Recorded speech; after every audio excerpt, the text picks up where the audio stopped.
Muy buenos días para todas, para todos. La Asociación de Profesores de la Universidad de Antioquia les da una cálida bienvenida a este foro, este conversatorio que hemos querido convocar para conversar sobre un tema que nos parece de la más alta importancia, y es que podamos hablar y abrir un espacio de mayor reflexión acerca del Hospital Alma Mater y la Universidad de Antioquia. ¿Cuáles podrían llegar a ser las propuestas de un nuevo modelo para salir de la crisis? Una crisis que también toca al Hospital Alma Mater. En esta convocatoria hemos querido invitar de forma muy especial a varios de nuestros ponentes que hacen parte también del cuerpo docente de la Universidad de Antioquia, pero que además tienen relaciones importantes y especiales con el sector de la salud en Colombia, ya sea en el ámbito de la investigación o en el ámbito propio del oficio que implica la salud. Por eso, en el día de hoy vamos a tener ponencias y participaciones de estos cuatro invitados especiales que nos harán unas exposiciones, nos harán unas reflexiones que desde sus propias investigaciones y desde el sector donde se encuentran, analizan justamente la situación del Hospital Alma Mater. Estarán hoy con nosotros la exministra de Salud y Protección Social de Colombia, la doctora Carolina Corcho. Ella se encuentra en Chile en este momento y en cualquier momento podremos recibir su participación que hará desde allí. Tenemos también con nosotros hoy al profesor Jairo Humberto Restrepo Sea. El profesor Jairo Humberto es profesor titular de la Facultad de Ciencias Económicas de la Universidad de Antioquia, y de paso sea importante resaltar que ha sido uno de los investigadores y diríamos más juiciosos seguidores del tema de la salud en Colombia desde sus distintas leyes.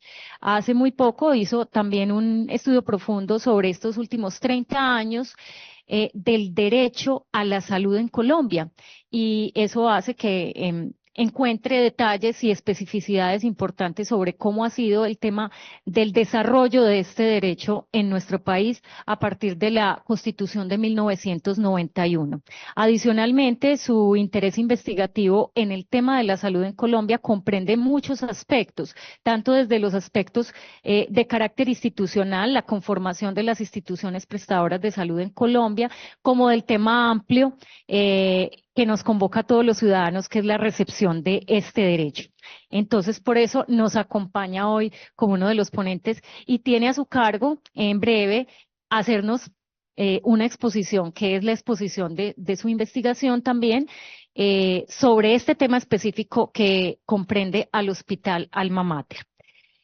También está con nosotros el profesor Héctor Iván García García, de la Facultad de Medicina de la Universidad de Antioquia, y que ampliamente conocemos también, es un investigador y ha sido un activo de este tema en nuestra universidad. Y en breve se une a nosotros el doctor Gonzalo Vélez López, que es el presidente de ASMEDAS, que como sabemos es la asociación que aglutina sindicalmente a las entidades de salud. Entonces, con este colofón queremos efectivamente iniciar esta reflexión y esta propuesta, donde vamos a tener en primer momento una exposición de 15 minutos por parte de cada uno de ellos para que nos ilustremos más profundamente en qué consiste esta crisis del Hospital Alma Mater y de su relación con la Universidad de Antioquia, por qué ambas cosas van un poco unidas. Luego vamos a tener un espacio de conversación entre los ponentes y ustedes que están acá presentes en nuestras instalaciones del edificio de extensión de la Universidad de Antioquia, y en el cual también podrán participar quienes se conectan virtualmente a esta convocatoria. Y por último, pues tendremos algunas reflexiones de cierre acerca de lo que serían esas propuestas específicas como modalidades para atender la crisis del Hospital Alma Mater. Entonces, quiero a continuación darle la palabra a nuestro primer ponente, el profesor Jairo Humberto Restrepo Sea, de la Facultad de Ciencias Económicas, que tendrá más o menos entre 15 y 20 minutos para exponernos, y él tiene a su haber un histórico de lo que ha sido y cómo podemos entender esto dentro del escenario amplio también de la salud en Colombia. Profesor Jairo, bienvenido.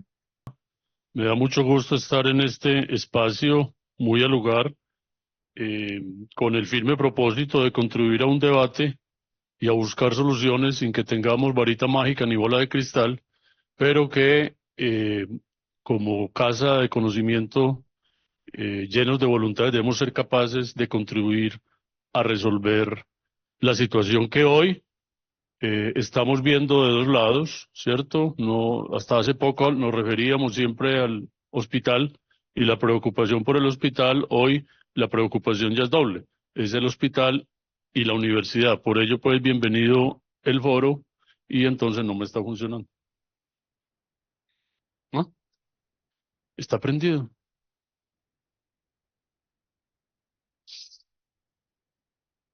Sí, prendido. Quería, un poco como provocación, recordar la obra de Plutarco sobre vidas paralelas. Plutarco lo que hace es hacer unas biografías, unas biografías de personajes griegos y romanos, y para cada uno encuentra una vida paralela en cada uno de los imperios. No estamos hablando de imperios y tal vez no son propiamente vidas paralelas, pero en todo caso, en los 30 últimos años sí se ha tejido una historia en donde las dos entidades han transcurrido por diversas etapas, dejando claro, por supuesto, que la vida institucional del Hospital Alma Mater de Antioquia pues se debe a la Universidad de Antioquia, y en ese caso, por eso quise llamar la presentación la Universidad de Antioquia y el sueño de su hospital universitario.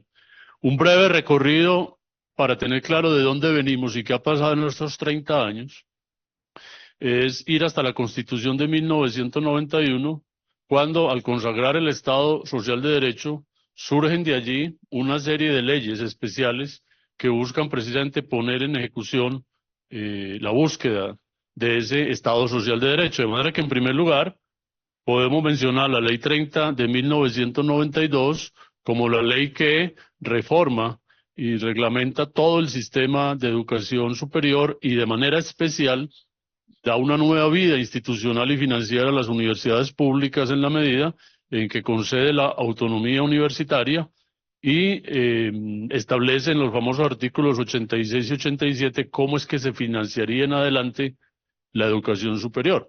Este es uno de los puntos en discusión no resueltos, a pesar de que en el gobierno anterior, a partir especialmente de una gran movilización nacional, se establecieron unos compromisos de incrementar la famosa base presupuestal, pero no ha sido posible, a pesar de varios intentos, reformar la ley que revise entonces cómo es que se pueda financiar la educación superior pública. Y en segundo lugar, la Ley 100 de 1993, otra hija de la Constitución, como la que establece el sistema de seguridad social integral y dentro de él el sistema de seguridad social en salud. Destacaríamos, para lo que nos corresponde hoy, que la Ley 100 crea una oferta plural de aseguradores, de manera que se rompe el monopolio del seguro social y se adopta el mercado que llamamos de competencia regulada con la aparición de las EPS. El seguro social sería entonces la primera y gran EPS que en el camino desapareció. Vamos entonces a recorrer los dos sistemas. El sistema de educación superior, la Universidad de Antioquia, entonces, inició una nueva vida institucional, y les invito a conocer esto porque me parece crucial. Yo siento que la grandeza de la universidad en estas 3 décadas ha estado basada en un gran acuerdo institucional y político que se tejió en 1994-95. Donde podemos encontrar 4 instrumentos o experiencias que definitivamente resultaron exitosas para tejer el futuro que hoy estamos gozando, ya con incertidumbre, por supuesto. El primero es el Estatuto General.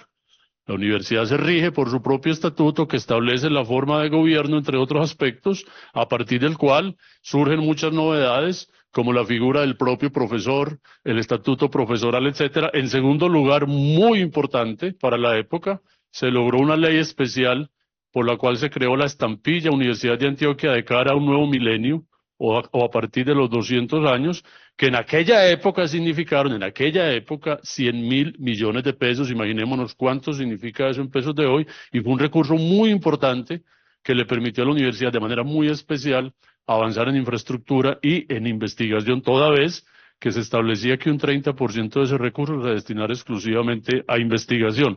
En tercer lugar, muy importante, se da inicio a los planes de desarrollo institucionales. Tuvimos el primer plan de desarrollo, justamente denominado Universidad de Antioquia de cara a un nuevo siglo de las luces, 1995-2006, y desde allí hemos tenido otros dos planes con duración de 10 años. Y muy importante que hoy puede estar en debate fue la creación de los fondos patrimoniales.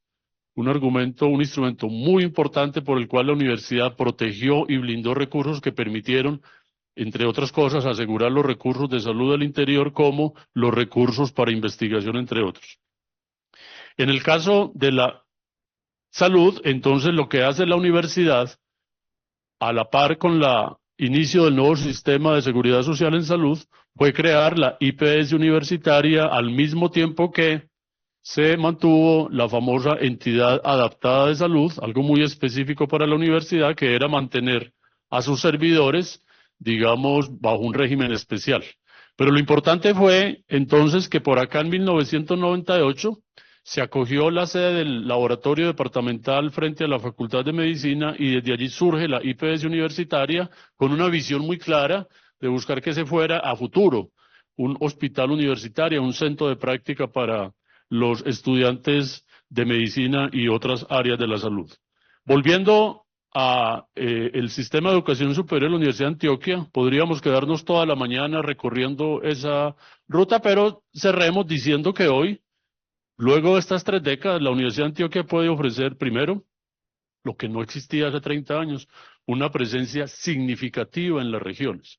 Vamos a Oriente, vamos a Urabá, entre las sedes más importantes, emblemáticas que hoy puede mostrarle la Universidad de Antioquia y al país, para merecernos entonces la denominación de universidad multicampus. En segundo lugar, una universidad líder en investigación, con unos avances significativos en distintas áreas, una universidad que tiene un papel muy importante en asesorías y consultorías para gobiernos y entidades privadas, una universidad en la que ha aumentado de manera muy importante la matrícula en posgrado y también en pregrado, no solo porque se ha aumentado el número de estudiantes, sino también porque se ha dado lugar a nuevas carreras, acogiendo, digamos, ciertas necesidades de pertinencia. Para la IPS universitaria, entonces se sigue la ruta, de modo que en 2007 se da un salto muy importante con la desaparición del Seguro Social. La universidad recibe o adquiere las clínicas del León 13 y busca extender el modelo IPS universitaria como modelo de gestión a estas clínicas, y yo creo que eso significó un paso muy importante para buscar ese anhelo del hospital universitario. A mi juicio, hubo una etapa que nunca debió darse, y fue la expansión hacia Barranquilla, San Andrés y Apartadó, donde yo siento que la IPS universitaria perdió su rumbo, producto tal vez del deseo de la reputación que tenía la IPS en su momento, la propia universidad, de brindar asesoría a otras regiones, pero perdió su rumbo porque desenfocó el propósito que teníamos en Medellín, entre otros, de buscar el hospital universitario, lo cual, por cierto, significó unas pérdidas financieras muy cuantiosas, producto de la desaparición de varias ARS en la región del Atlántico. De manera que se inicia un repliegue hacia el año 2018 y cerramos este ciclo hoy diciendo que la IPS se transforma en el Hospital Alma Mater de Antioquia. Nos preguntamos entonces, bueno, y sobre la sostenibilidad financiera de la universidad, ¿qué? Pero además, ¿qué hay entonces del hospital universitario? Y creo que es la reflexión que hoy, la discusión que adelantaremos, cómo es que se relaciona una cosa con otra. ¿Qué tiene que ver la situación financiera de la universidad con la situación que enfrenta el hospital? Veamos entonces qué le pasa a la universidad. He tomado una información muy puntual, yo diría trazadora de lo que está pasando. Es realmente preocupante. Estas cosas a veces uno prefiere no mirarlas para proteger la salud, ¿cierto? Pero la situación es muy preocupante, creo que nunca vista, desde el punto de vista de la historia de la universidad, pero aquí viene la parte más preocupante. Cuando uno se compara con otros y todos tenemos la misma enfermedad, ¿cierto? Como que uno se tranquiliza. Pero cuando es el único, ya la situación sí es para ponerle mucho cuidado. Este es el informe último de la CAF, que es la Comisión de Asuntos Administrativos y Financieros del Consejo Superior. Una forma de mirar la situación de la universidad en la parte financiera es la liquidez. ¿Cuánto tenemos en caja? Así de sencillo. Miren ustedes la tendencia. Tenemos el año 2021, una proyección a agosto, era esta línea azul, ya teníamos un saldo negativo de 29.000 millones. En 2022 hubo una mejoría, pero seguimos en terreno negativo, 11.000.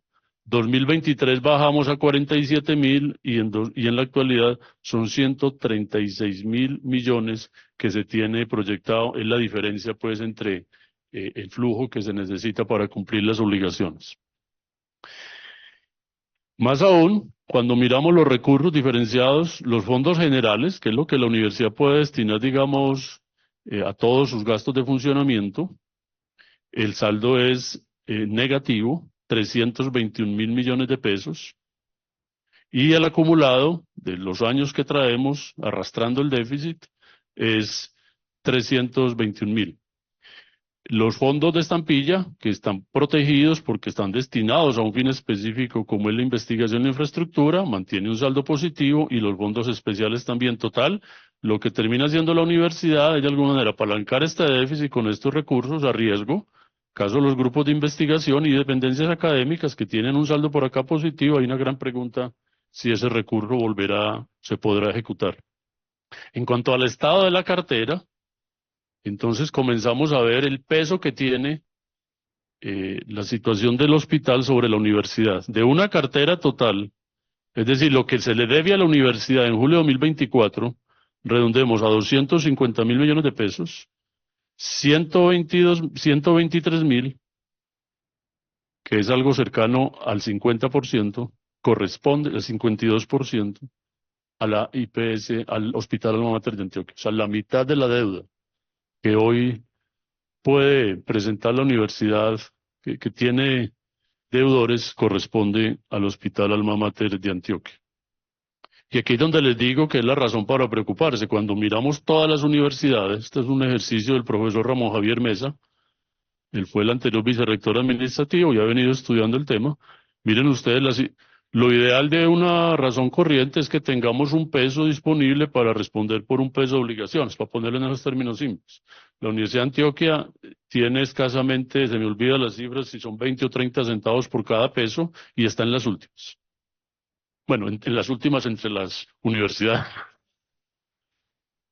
Aquí donde les digo, hay razón para preocuparse. Porque si estuviéramos todos en las mismas, como pasa en salud, no, tranquilo, todos estamos en las mismas y este sector aguanta, ¿qué es lo que ha pasado?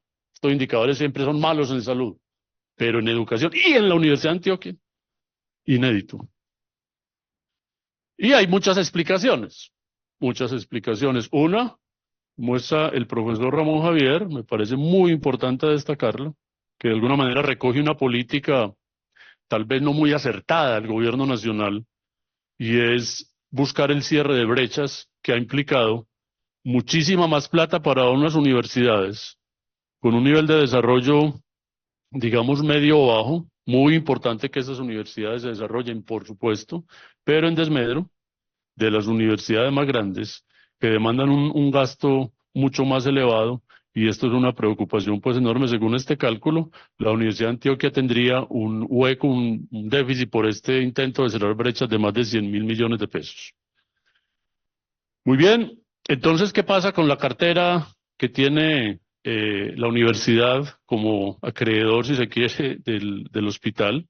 Tenemos un crecimiento desde el año 2018 hasta el año 2024, un crecimiento persistente en la cartera que ya supera los 100.000 millones de pesos, con un agravante. La cartera siempre hay que mirarla según sus famosas edades, ¿cierto? No hay, la cartera en sí, en principio, no es problema. El problema es el monto, cuánto significa de mis activos y cuál es la edad. ¿Qué es lo preocupante? Miren el crecimiento de la cartera de difícil cobro al hospital. Ya estamos por encima de él, cerca de los 40.000 millones de pesos. Es como si de los 120.000 millones de pesos ya tenemos por lo menos un tercio de difícil cobro. Y en cuentas por pagar, entonces justamente desde el lado del hospital, cerca de la tercera parte de sus acreencias corresponden al hospital Alma Mater. Cuando uno mira la situación con otros hospitales del país, entonces vamos a encontrar hospitales universitarios, que el Hospital Alma Mater de Antioquia tiene el mayor índice de endeudamiento, está en un nivel medio en términos de costos operacionales. Aquí hay que reconocer que en esto ha mejorado, tenía unos costos operacionales muy altos, especialmente por el tema del arriendo. En el margen bruto también está en un nivel intermedio, pero cuando miramos el margen operacional, es decir, la diferencia entre ingresos y gastos operacionales, estamos pues en el penúltimo lugar, igualmente en el margen neto, que significa descontar otros ingresos y gastos. Bueno, entonces, ¿qué hacer? Entre nosotros los académicos es muy fácil decir qué hacer porque somos románticos. Entonces yo lo voy a poner por ahora en ese término y en esos términos habrá lugar a la discusión. Creo que hay dos rutas de trabajo.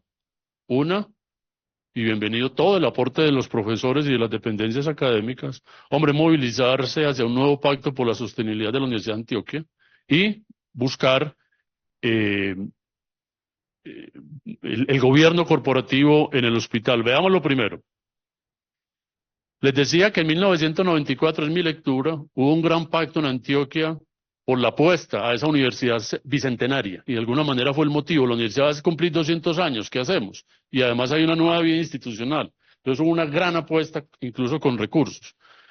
Yo entonces considero que están dadas condiciones para renovar ese pacto, que significa los actores internos de la universidad, pero también el sector empresarial y el estamento político, con un principio que uno quisiera pues que prevalezca, y es que la universidad no sea instrumentalizada por ningún actor, llámese gobierno nacional, departamental, llámese partido de derecha o de izquierda.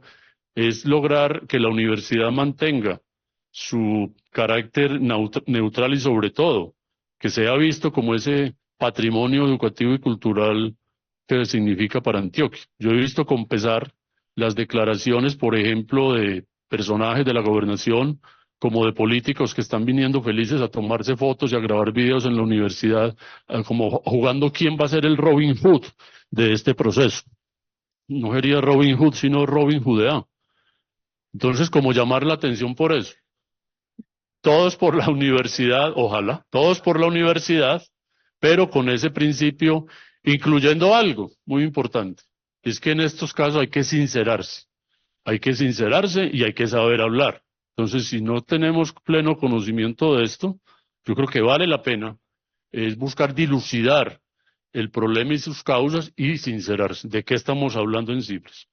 Entonces es muy sencillo decir que todos ponemos. Yo creo que la gobernación de Antioquia, que al lugar el llamado a una mayor eficiencia, a reducir el gasto en cátedra, eso se puede decir. Obviamente hay que buscar las simulaciones, pues también debería revisar qué tanto más puede aportar la gobernación para financiar, toda vez que esta es una entidad muy peculiar, porque es del orden departamental, pero financiada con recursos nacionales. Y eso sí es un tema histórico, pero yo creo que en buena hora revisar el tema, incluyendo las alcaldías. Creo que la universidad ha logrado en el pasado, no estoy actualizado, que municipios donde hay presencia fuerte, Apartadó, Turbo, no sé si Río Negro, puedan existir unos recursos que financien, que apoyen algunos fondos para sostener esas sedes regionales o seccionales. Muy importante insistir en la reforma a la Ley de Educación Superior, garantizando aquel incremento de la base presupuestal, buscar una diversificación de fuentes. La universidad vía posgrados, vía consultoría, asesoría, puede seguir esforzándose para tomar recursos que permita también de manera solidaria apoyar los recursos de cobertura y no hay por qué tenerle miedo a eso. Yo sigo sintiendo como si estuviéramos hace 30 o 40 años bautizando eso, estigmatizando que es un neoliberalismo, que no podemos trabajar para el mercado. No, yo creo que la universidad puede tener unos criterios claros de servicio a la sociedad, al propio sector privado, y poder ofrecer servicios que permita generar recursos para apalancar sus funciones misionales. Sin duda, hay que tener en la mira la eficiencia, que empieza por nosotros los profesores debemos ser muy autocríticos, que empieza por nuestra propia labor y la de los administrativos. Podemos mejorar el desempeño con los recursos que tenemos en regionalización. Uno percibe que podemos seguir ofreciendo el servicio de docencia en las regiones, pero tal vez revisando el tema de costos por el asunto de los viajes, cómo hacemos un mejor uso de las tecnologías, etcétera. Ahora bien, en cuanto al AMA, yo lo que quiero hacer a continuación de manera muy rápida es recordar y revisar lo que fueron nuestras recomendaciones presentadas hace 5 años, producto de una mirada sobre la situación de la entonces IPS universitaria en la parte financiera y de gobierno corporativo. Lo que voy a hacer enseguida es básicamente que se recomendó en 2019 en unos aspectos fundamentales de gobierno corporativo y hoy, ¿qué tenemos? Si se ha acogido o no, y en tal caso, ¿qué cosas vale la pena insistir que se acoja? Poco lo que uno ha sentido es que en esta relación Universidad de Antioquia y AMA hay problemas de los dos lados. Desde la universidad uno percibe que hay actores que no tienen tanto apego al hospital, más allá de garantizar que allí exista un centro de prácticas. O incluso si vemos las cifras, pues podemos empezar a mirar con reticencia, AMA se va a llevar por delante de la universidad. Y uno diría, pues sí, hoy la tercera parte del problema financiero está ahí. Y eso hay que hablarlo claro, ahí es donde digo, tenemos que hablar claro, tenemos que llamar las cosas por su nombre, a ver si somos capaces de encontrar la solución. Una tercera parte del problema está ahí. Y eso no significa, vamos pues a señalar al hospital como el culpable de la situación financiera de la universidad. No, estamos en una relación de hermandad o de consanguinidad, ¿cierto? En la medida en que el AMA se debe a la universidad y entonces es la universidad el primer llamado a buscar cómo salimos de esta situación. Y del mismo modo, uno percibe desde el hospital como que, ¡ay, qué pereza la universidad! Otra vez están viniendo por acá, nos van a molestar. Entonces yo creo que ahí vale la pena buscar una relación más amable, más amigable, con esa claridad, que ambas son instituciones independientes, pero que el hospital se debe a la universidad y que persiste lo que hemos llamado una propiedad, llamémosla simbólica, pero que desde la asamblea que mantiene el AMA, pues ahí está presente la universidad. Muy bien. Habíamos dicho que en los estatutos se reformaran y, entre otras, se incluyera un preámbulo que resumiera y explicara los principios inspiradores del objeto social, reforzando el compromiso con la misión, los valores y la visión. Esto prácticamente no se hizo, lo único fue un giro en los términos. Antes decíamos la IPS universitaria será una corporación. Ahora se dice la corporación AMA es una IPS de carácter corporativo. Es decir, lo mismo, solo que cambiamos el nombre de IPS por AMA. Pero hay unas preguntas en el ambiente que bien podemos abordarlo en la discusión. Es si el hospital pudiera transformarse en una empresa social del Estado, pero además, si eso fuera posible jurídicamente, será conveniente. Y en segundo lugar, si es posible, como se ha preguntado hace mucho rato, la apertura a nuevos socios, inversionistas que quieran, bien sea adquirir. Recordemos que esos edificios que valen plata son de la universidad y el hospital pues reconoce un arriendo sobre ellos a la universidad. En cuanto a la asamblea, hicimos una propuesta muy inspirados en este buen gobierno y lo que pasa en varias entidades, incluyendo hospitales que referenciamos, era lo más importante, incorporar en la asamblea miembros activos y honorarios. La asamblea, según los estatutos anteriores, estaba conformada por un representante de la universidad, que es el rector, y un representante de la Fundación Universidad de Antioquia, que a su vez es designado por el rector. Mucho se dice, la asamblea es una persona, el rector. Y esto por origen. La IPS cuando se crea, para garantizar que se pudiera seguir el uso del derecho privado, se conformó patrimonialmente con un aporte 98% aportado por la Universidad de Antioquia, que básicamente fue en especie y un dinero, y un 2% de la Fundación Universidad de Antioquia. Con eso para que son cosas bien pensadas. ¿Cuál era la idea? Poder aplicar el derecho privado al momento de administrar y contratar. Entonces, pero nos quedamos allí, la asamblea son 2 personas, pero que al final es una sola porque está el rector. Entonces nuestra propuesta, que lo tienen varias entidades, es amplíese la conformación de la asamblea y de hecho háblese tal vez de un consejo rector que permita algo más plural, incluyendo alternativas como la incorporación limitado en número, por ejemplo, de profesores eméritos o personas que incluso por benevolencia estuviesen dispuestos a aportar recursos. Puede haberlo. Alguien que quiera entregar su patrimonio a la administración en cabeza del hospital. Muchos hospitales nacieron así. Don Pablo Tobón Uribe lo que hizo fue, asegúreme esta platica para la cultura y la salud en esta ciudad. Qué bueno que a partir del hospital logremos captar personas que estén dispuestos a eso. Cuando me muera, ahí les queda. Y es una posibilidad, es ampliar la asamblea, lo cual significa, repito, lograr algo más plural, si se quiere democrático, con participación de personas que puedan aportar a ello. Y que esa asamblea sea la que designe la junta directiva. Esto no se acogió. Además de no acogerse, es como que se dijo, esta iniciativa no es buena, que no se les vuelva a ocurrir, entonces en el cambio de estatutos, realmente la posibilidad quedó cerrada porque los estatutos anteriores lo permitían. Habrá miembros activos y honorarios y pudiera invitarse a otros. Ahora eso quedó cerrado. Solo se mantiene como miembros de la asamblea los fundadores. Y en cuanto a la junta directiva, porque era muy ambiguo, la junta directiva lo nombraba, dos lo nombraba el Consejo Superior, los decanos, había un representante de los usuarios, etcétera. Ahora lo que se dijo es, también se acogió aquí sí se acogió nuestra recomendación, pero parcial. La junta directiva sí la designa la asamblea, pero quedó bastante ambiguo cómo es que se conforma, muy ambiguo. Nuestra propuesta era que tuviera 7 miembros, una silla fija para el decano de medicina o un decano del área de la salud, un representante de la fundación y que los otros 5 fuesen independientes. Esto es muy importante en gobierno corporativo, los miembros independientes. Lo único que se dijo es que los miembros fueran nombrados por la junta directiva, no más. Y que tal vez 2 de ellos fuesen independientes. Justamente, bueno, sí se acogió a aprobar y evaluar la gestión de la junta, reglamentar el desarrollo de la asamblea. En cuanto a la junta directiva, aquí está la propuesta.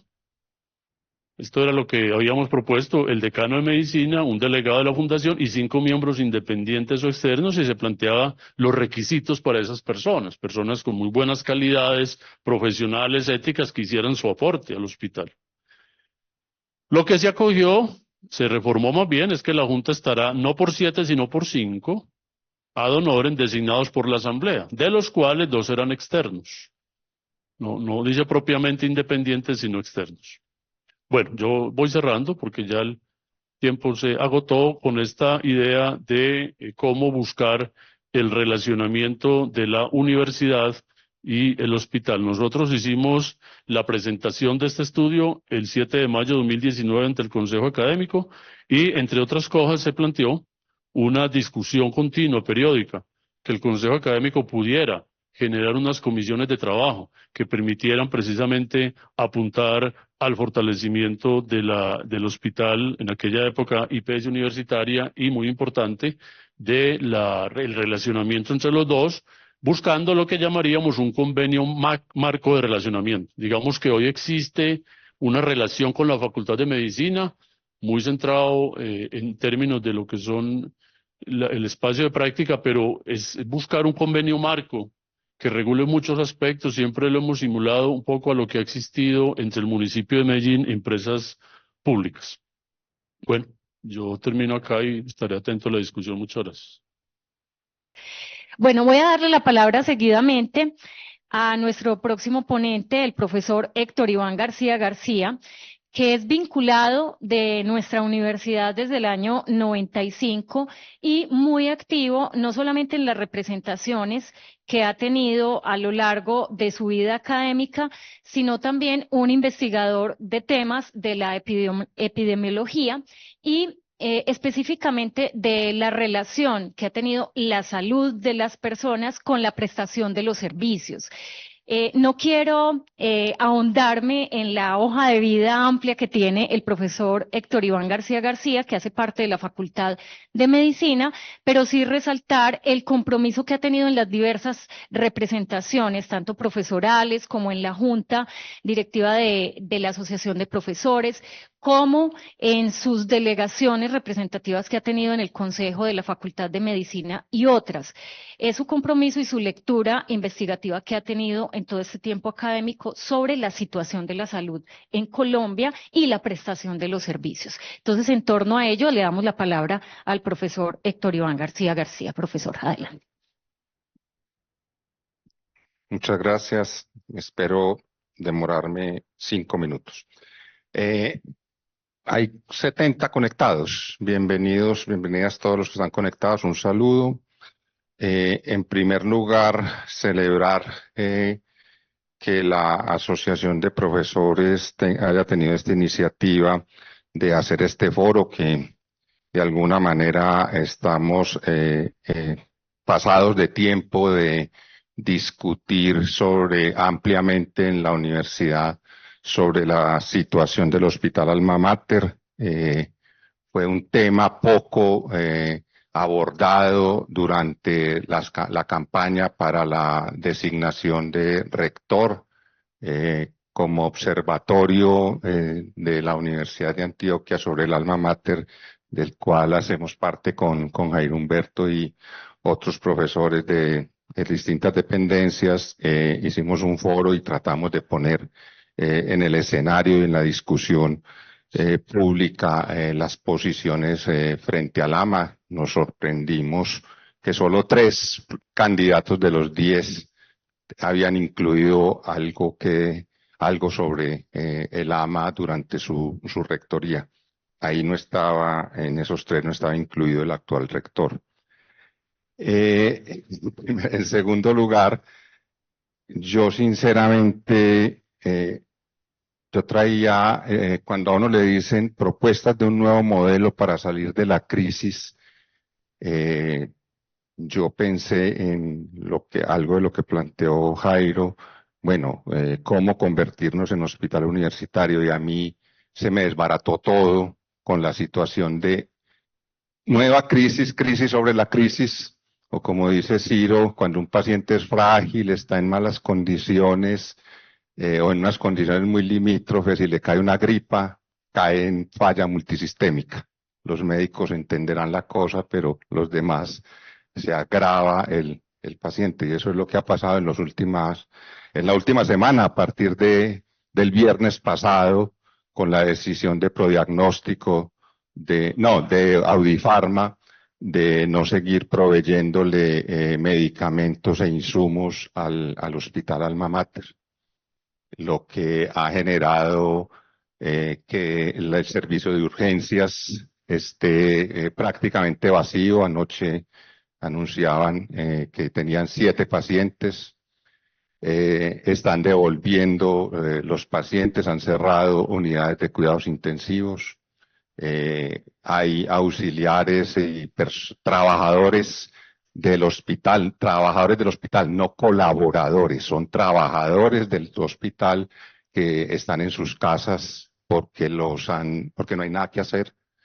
y la situación cada vez, o al menos en esta nueva reagudización de la crisis, es muy seria. Entonces lo pone a uno mucho a pensar en cuáles realmente son las salidas que podrían plantearse.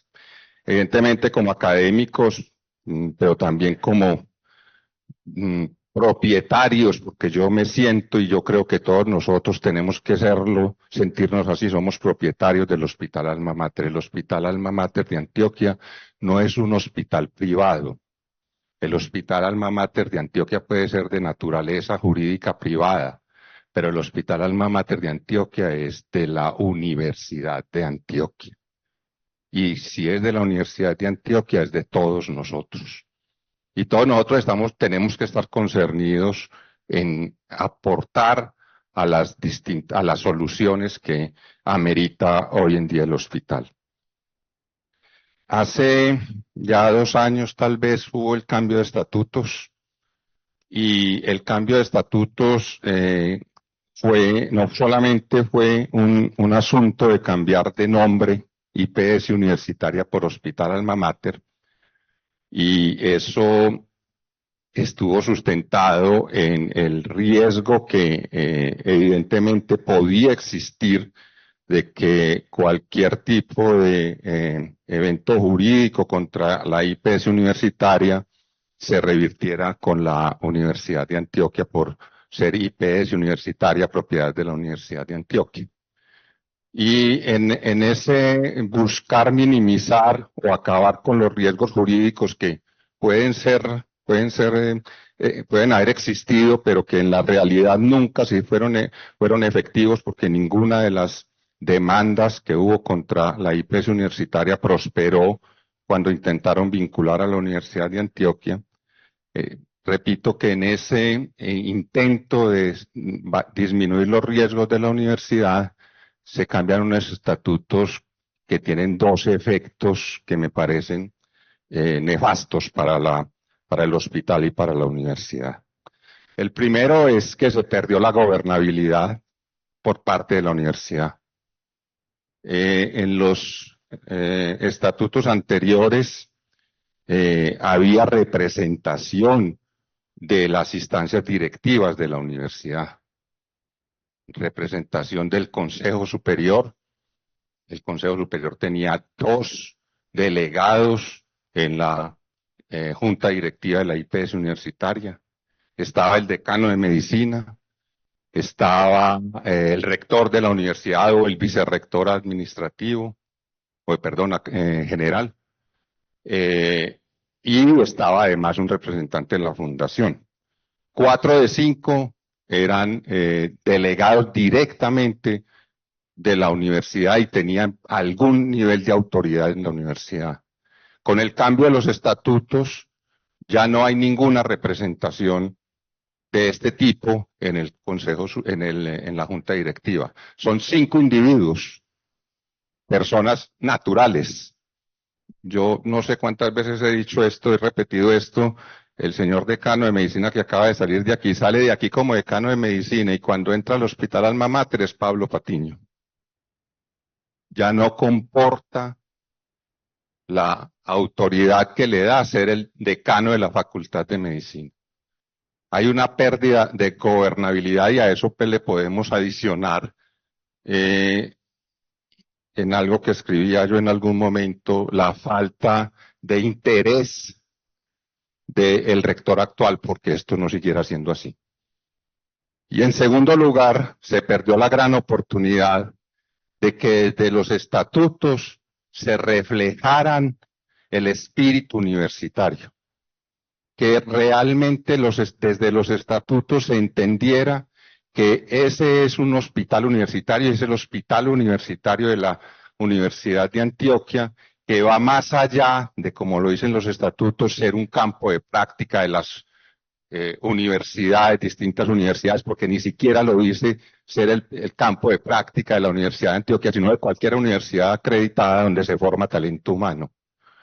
Pero es que ser hospital universitario no solamente es ser un campo de práctica, sino que también es que todas sus acciones, todas sus actividades estén en función de ser fortalecidas por la academia, por la participación de los académicos. Hoy en día, en búsqueda de salir de la crisis económica que obnubila cualquier posibilidad de pensar en otras cosas, porque cuando uno tiene que comer, no piensa sino en cómo conseguir la plata para comer, y se le olvida que pueden, pues es muy obvio, pero un hospital de esto no puede estar permanentemente, o al menos en los últimos 2 años dedicados a esto. Entonces, en esa búsqueda se cometen errores y se hacen cosas que van en contravía de lo que debería ser un hospital universitario. La contratación por evento. Por evento es usted llega, lo atienden por su evento, se queda 3 días porque en 3 días el evento le da plata al hospital y chao, le damos de alta. ¿Y qué pasa con los modelos de atención, con la aplicación de las guías de práctica clínica, con la atención que se merece y que debería ser una atención basada en las mejores prácticas académicas? Ese tipo de situaciones han hecho que entonces se haya perdido el rumbo del hospital desde el cambio de los estatutos en estas dos condiciones que yo planteo. En segundo lugar, quisiera mencionar y precisar algunos o complementar algunos datos. No voy a competir por supuesto, con el economista, ni más faltaba, pero detallando esta deuda de 119 mil millones fue el último informe que presentaron en julio de este año que tiene el Hospital Alma Mater con la universidad. 119 mil millones de los 350 mil de déficit estructural. Sí, de déficit estructural, pero son casi el faltante de tesorería para terminar el año y para que nos paguen y le paguen a los proveedores. Más de 50 mil millones a julio de este año se lo debían a las dependencias de la facultad, a las dependencias de salud, al IME, Unión Temporal, Universidad de Antioquia, Hospital Alma Mater, 12 mil millones de pesos, más o menos, 12 mil millones y creciendo. Al laboratorio, a la escuela de microbiología, cerca de 40 mil millones de pesos. 54 mil, no es que ya 54 mil más 12 ya son 66. Todos los días cambian las cifras, pero no para menos, sino para más. Y bueno, Facultad de Medicina, y me queda faltando ciencias exactas, ciencias farmacéuticas y alimentarias. Salud pública, no sé cuánto le dije a salud pública, no, salud pública no está ahí. Y hay propuestas de parte de la gerencia o la dirección del hospital de pagar esas deudas. Voy a mencionar solamente dos. Cobrarle a la universidad por el uso de los espacios. Y dos, cobrarle a la universidad por la formación de los estudiantes. Entonces, somos hermanos, no, nosotros somos los dueños de el Hospital Alma Mater.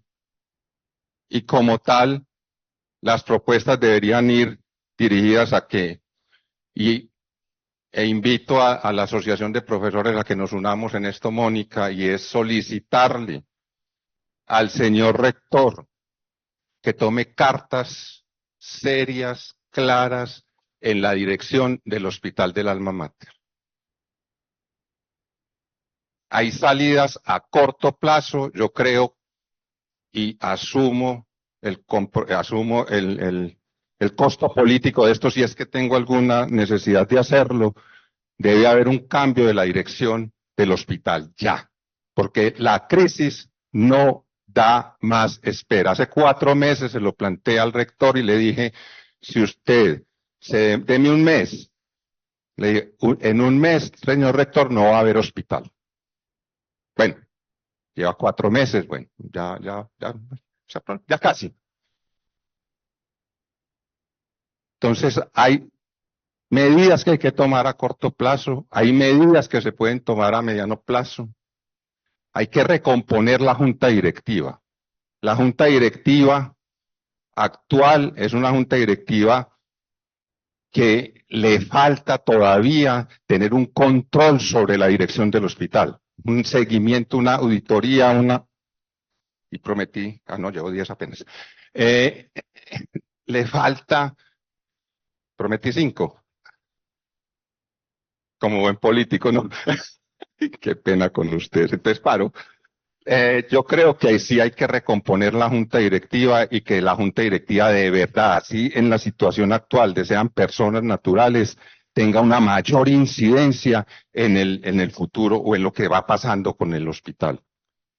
Y a mediano y tal vez largo plazo, hay propuestas que en la anterior dirección del hospital se consultó con unos abogados sobre posibilidades jurídicas de transformación del hospital Alma Mater.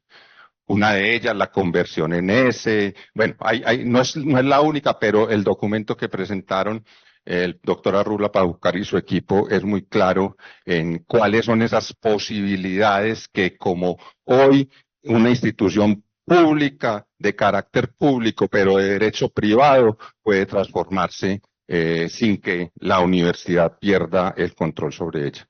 Muchas gracias. Muchas gracias, profesor. Siguiendo la continuidad de estas ponencias, voy a darle ahora la palabra al doctor Gonzalo Vélez López.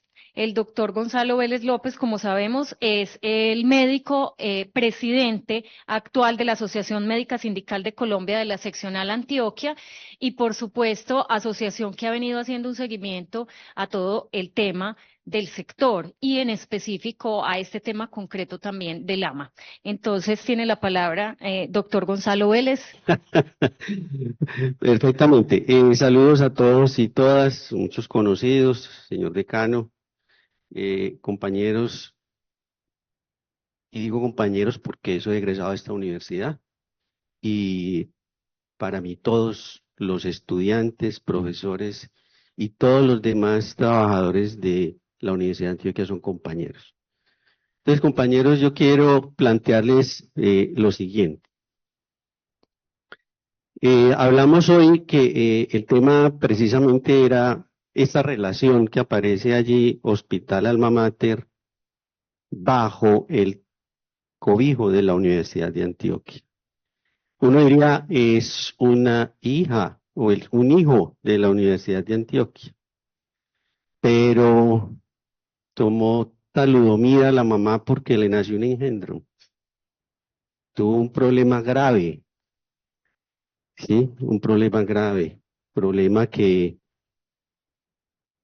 surgió precisamente de la entrada de Colombia al ámbito político internacional de la globalización y del neoliberalismo. Y todos a veces se aburren de este discurso nuestro de que el neoliberalismo origina muchas cosas en Colombia. Pero bienvenidos al futuro. 1990 comienza un desarrollo en Colombia que avanza desde los acuerdos de paz y posteriormente a la Constitución del 91, y con ese abrebocas de la Constitución entonces surgen todas las leyes que mencionó ahora el doctor Jairo Humberto Restrepo, sí, ley 50, ley 30, ley 100, sigamos, sí, y llegamos al punto donde finalmente con el curso de los años se olvida la historia, por eso la historia es importante. Cualquier persona que en el auditorio virtual o presencial tenga menos de 50 años no recuerda qué era el Seguro Social. No recuerda qué era el Sistema Nacional de Salud. Y entonces, hoy en día, hay personas que frente a la posibilidad de una reforma al sistema de salud, hablan volver al Seguro Social como algo aterrador. Pero resulta que el sistema de salud colombiano, el Sistema Nacional de Salud, no era el Seguro Social. Era uno de sus componentes. Era tal vez la primera experiencia en Colombia de lo que podía ser una fórmula de aseguramiento social, ¿sí?, de modelo bismarquiano, con aportes tripartitos, empleador, trabajador y nación, donde la nación nunca cumplió. Finalmente, solo trabajadores y empleadores mantuvieron el Seguro Social durante muchos años. Y quienes tienen más añitos de los 50 recuerdan que cuando a uno lo empleaban y le decían, ¿te dieron seguro? No, es una maravilla, todo el mundo era feliz, lo metieron al Seguro Social. Recordemos cuántas personas hoy en día pueden decir que nacieron en la Clínica León 13. ¿Sí? Hoy nadie nace en la Clínica León 13. Nadie nace en la Clínica León 13. Y tengamos eso muy presente. Entonces, a partir de la Ley 100 de 1993, con la idea de crear un solo sistema de salud, y surgen, como decían ahora los otros aseguradores, la competencia, libre competencia entre comillas, libre para los privados, pero no tan libre para los públicos, el Seguro Social entra en un proceso de desmembración, ¿sí? Se separan sus negocios, como se les mencionó, pensiones, riesgos laborales, salud y prestación de servicios, y finalmente estalla el Seguro Social y lo convierten en lo que aparece allí, Colpensiones. Hoy, la gente hoy dice Colpensiones y no recuerda qué era el Seguro Social. Colpensiones es el Seguro Social. Y la parte aseguradora de salud se convirtió en la nueva EPS. La nueva EPS es el Seguro Social. Y hablan de volver al Seguro Social, es que el Seguro Social está ahí. Le cambiaron el nombre. Pero sigue siendo la más grande del país. Y en riesgos laborales dio todo un vuelco hasta que llegó a lo que hoy es Positiva. Esos son los componentes del viejo Seguro Social y están vivos, vigentes y siguen siendo grandes dentro del sistema de salud en Colombia.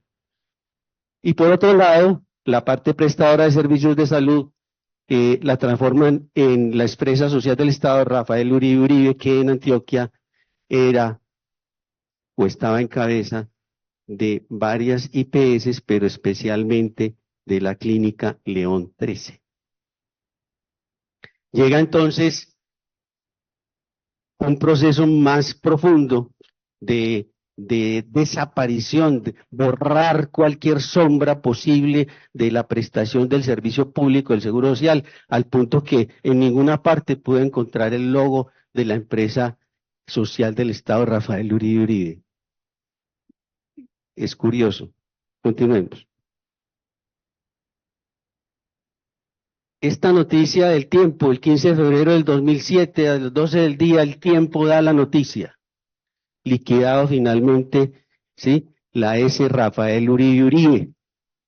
Y se la entregan a la Universidad de Antioquia, ¿sí? Con 70.000 millones de pesos de auxilio para poder construir, ¿sí? Y administrar este hospital, o esta S en su momento, y además prometieron invertir 30.000 millones de pesos para recuperar esos edificios y demás que ya de por sí estaban en deterioro con toda la crisis que le propiciaron al Seguro Social para poderlo liquidar, ¿sí? Le entregan esto a la Universidad de Antioquia. ¿Qué le entregaron a la Universidad de Antioquia? ¿La empresa social del Estado de Rafael Uribe Uribe? No. Le entregaron un edificio. Un edificio fue lo que me entregaron, 3 para ser exactos, ¿cierto?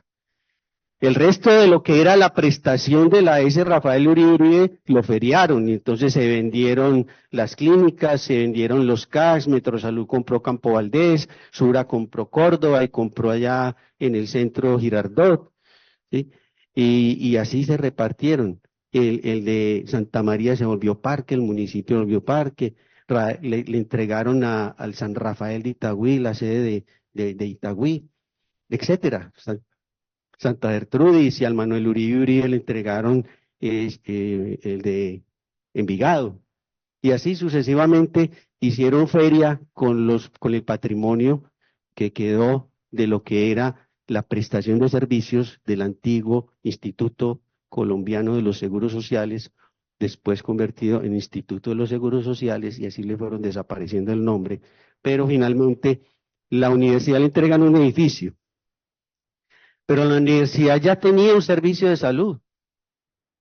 Tenía un servicio de salud para sus trabajadores y aquí muchos lo conocen y lo disfrutan todavía, lo disfrutan un tiempo. Y llegó la Ley 100 y en medio de todas las negociaciones que hizo Álvaro Uribe para poder sacar esta ley adelante en el Congreso de la República, dejó vivos los que llamaron regímenes especiales y dentro de eso las entidades adaptadas como el servicio o el programa de salud de la Universidad de Antioquia, que está destinado especialmente a sus trabajadores, ¿sí? Profesores y demás empleados e incluso estudiantes de la universidad, con la posibilidad de afiliar personas que no la tuvieron otras entidades adaptadas, como el caso de PM, que hoy estamos en una lucha acompañando a Sintra-EMSTES para que no acaben de liquidar el servicio médico de empresas públicas de Medellín, porque a ellos la ley no les permitió continuar con la afiliación. Entonces va a desaparecer. Entonces el objeto fundamental de la transformación del sistema de salud fue la aniquilación de lo público en la prestación de los servicios.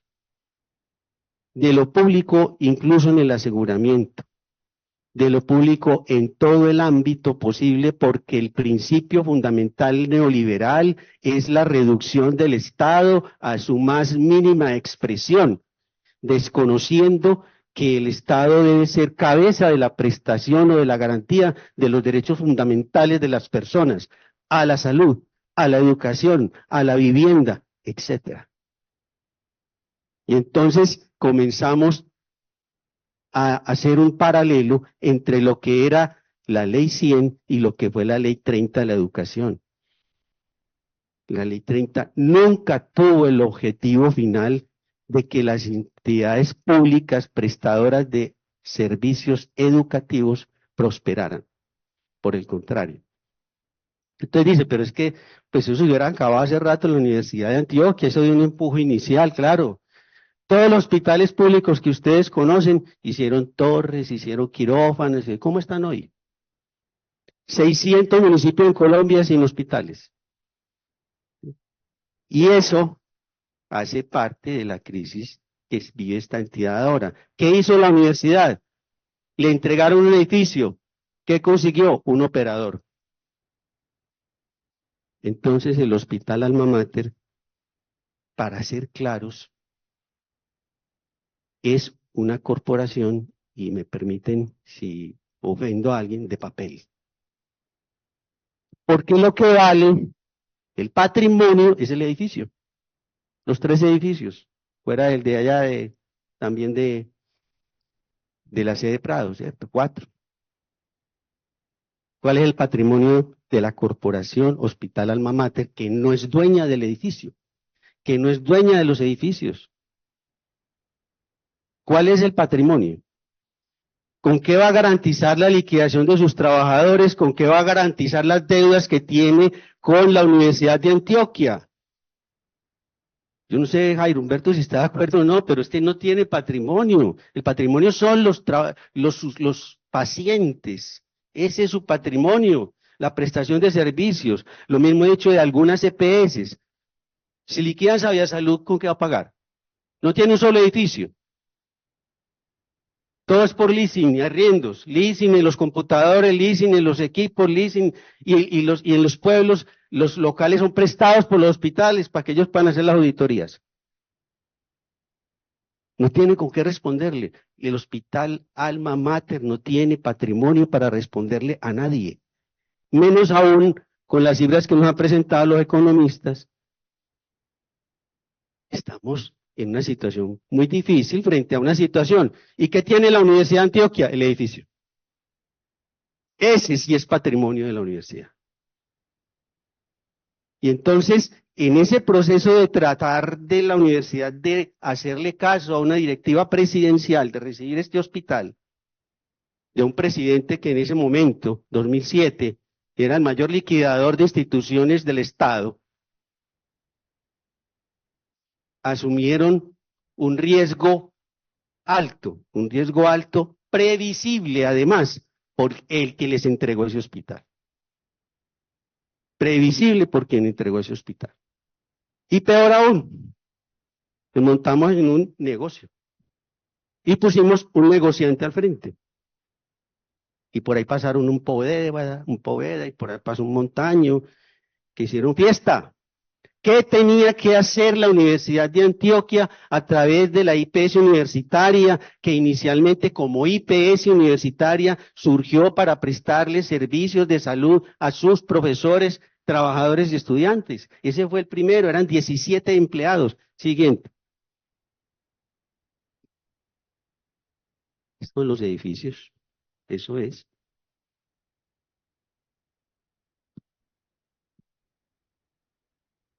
Ahí está lo que le estaba explicando. Y miren, inicia labores en 1998 la IPS universitaria bajo la figura empresarial de corporación mixta sin ánimo de lucro con 17 empleados bajo la dirección del médico Iván José Ángel Bernal y con Jaime Restrepo Cuartas, el entonces rector del Alma Mater, como presidente de su junta directiva. Hoy este señor está en el Consejo Superior. Y estamos en crisis. Jaime Restrepo Cuartas. Miremos, es que es un ciclo que va hacia un proceso precisamente que pone en jaque todas estas situaciones. Nadie le entregó un negocio a la Universidad de Antioquia, ¿sí? Pero la Universidad de Antioquia además se ilusionó con un hospital universitario que por demás no es universitario, es de la Facultad de Medicina. Debería estar todas las facultades aquí, debemos estar en medio de una asamblea multiestamentaria hablando y decidiendo qué es el hospital para la Universidad de Antioquia y cómo la Universidad de Antioquia se va a apoderar nuevamente, se va a empoderar de su hospital. Es que todas las facultades, casi absolutamente todas, tienen la posibilidad de compartir y generar conocimiento. Bueno, algún día seré capaz de taparlo. Sí. Y generar conocimiento a partir de ese hospital. Derecho, ingeniería, farmacéutica, todas las de salud, ¿sí?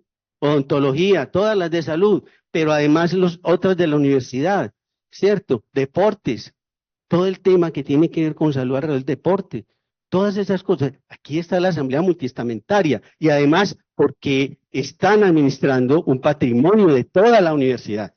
Y está en este momento, por una visión muy cerrada alrededor de este tema, de entregarle a la voluntad de cada gerente un patrimonio de la universidad. A la voluntad de cada gerente, porque cada uno de ellos fue los que decidieron ir a Barranquilla, ir a Apartadó, ir a San Andrés, etcétera, que no debía ser.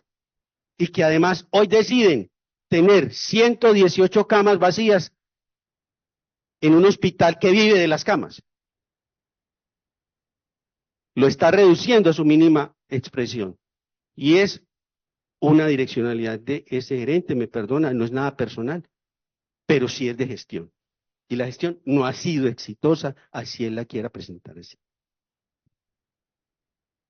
Dejo las propuestas para después. No, mentira, vamos a hacer un cierrecito pequeño. Entonces, lo que yo les digo, como propuesta para el hospital, tenemos que partir. Ninguno de nosotros ha hablado de propuestas. Verdaderas propuestas milagrosas que permitan sacar a esos 100.000 millones de pesos para pagarle a la universidad y que todos estemos contentos. Ninguno de nosotros tiene ese conejo entre el sombrero. Pero lo primero es que toda la universidad tiene que redireccionar el hospital Alma Mater, ¿sí? Reorientarlo, volver a mirar su norte, para que evidentemente pueda tomar rumbo, porque podemos meterle 100.000 y mañana va a deber 200. Muchas gracias, profesor. Voy a dar paso inmediatamente, pena cortarle. Tenemos ya a la exministra Carolina Corcho que se conecta para hacer su intervención y lo hará en vivo. Entonces damos paso a la palabra de ella y luego retomamos las preguntas que tenemos acá. Exministra Carolina Corcho, la escuchamos. Gracias por poder conectar con este foro y esperamos su intervención.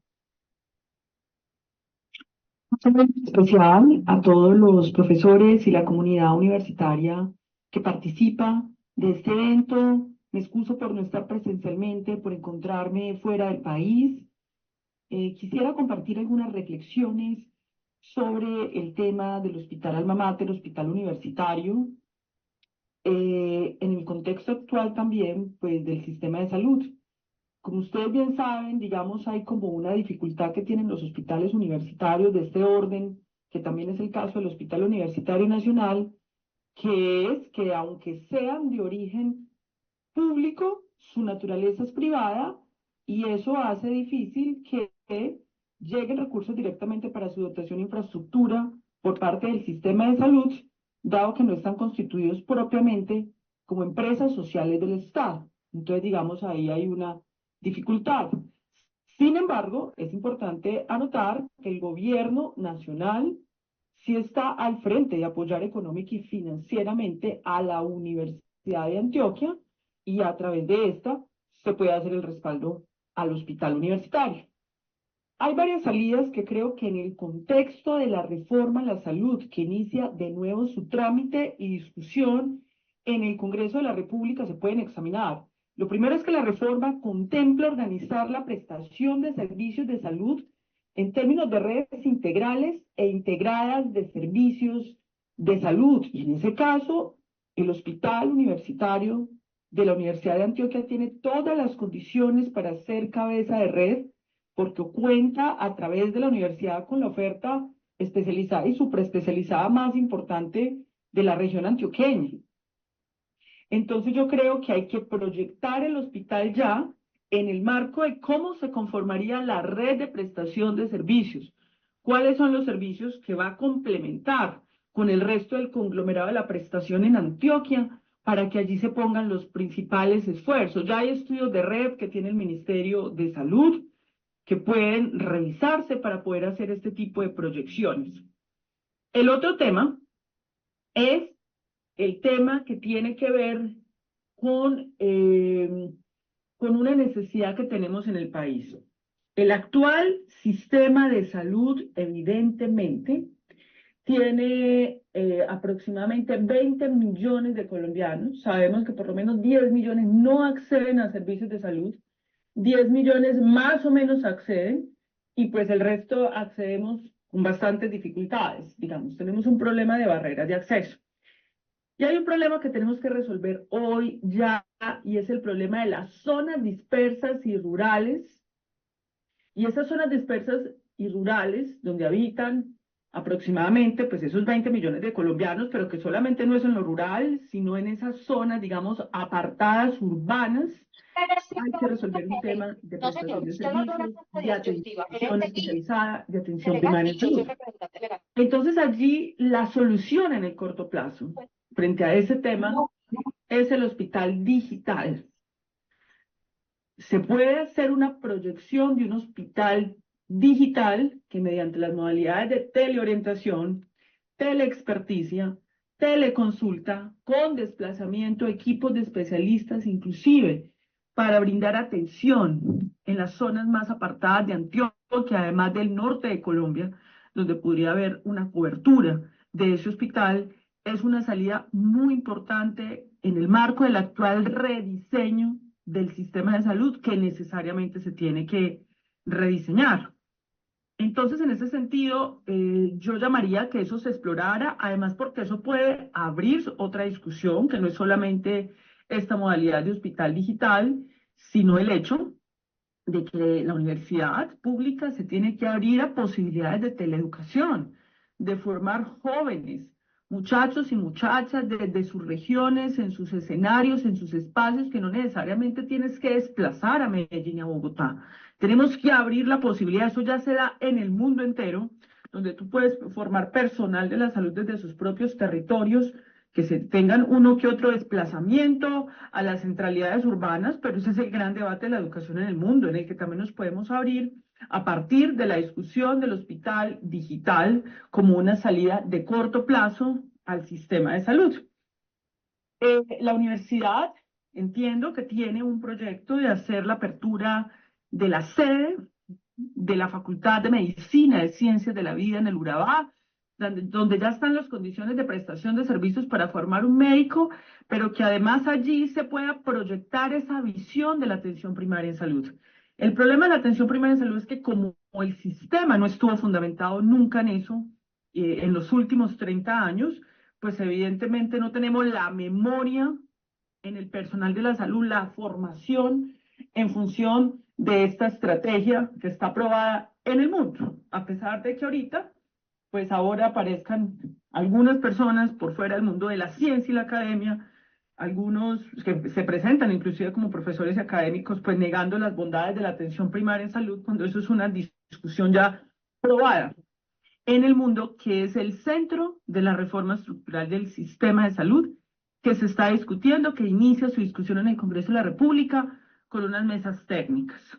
Entonces yo dejo esas reflexiones, un saludo a los profesores Jairo Humberto Restrepo, Héctor Iván García y al médico Gonzalo Vélez por este espacio que me dan para poder compartir estas reflexiones. Muchas gracias.